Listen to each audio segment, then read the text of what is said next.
அவன் உருது, அவன் வங்காளி, அவன் மலையாளி, அவன் தெலுங்கன், அவன் குஜராத்தி, அவன் பீகாரி, நான் தமிழன்.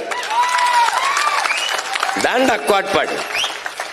உலகெங்கிலும் எனக்கும் உனக்கும் இல்ல, உலகெங்கிலும் வரலாற்றின் வழி இதுதான். இந்தியா இத்தனை மாநிலங்கள் பிரிக்கப்பட்டிருக்கிறது, 29 மாநிலம்.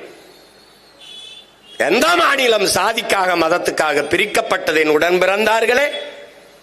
மொழி வழியே தேசிய இனங்கள், நிலங்கள். நாங்கள் தமிழர்கள், தமிழ்நாடு. அவர்கள் மலையாளிகள், கேரளா. அவர்கள் தெலுங்கர்கள், ஆந்திரா. அவன் மகாராஷ்டிரா, மராட்டியம், மகாராஷ்டிரா. அறிவு சமூகமே, இந்துதானே. குஜராத்தில் இருப்பவனும், மராட்டியத்தில் இருப்பவனும், மகாராஷ்டிராவில் இருப்பவனும் இந்துதானே. அப்ப ஒரே மாநிலமாக இருக்கும் போது எதற்காக குஜராத்தை தனி மாநிலமாக கேட்டான்? பதிலாற்ற இருக்கு, யார்கிட்ட இருக்கு?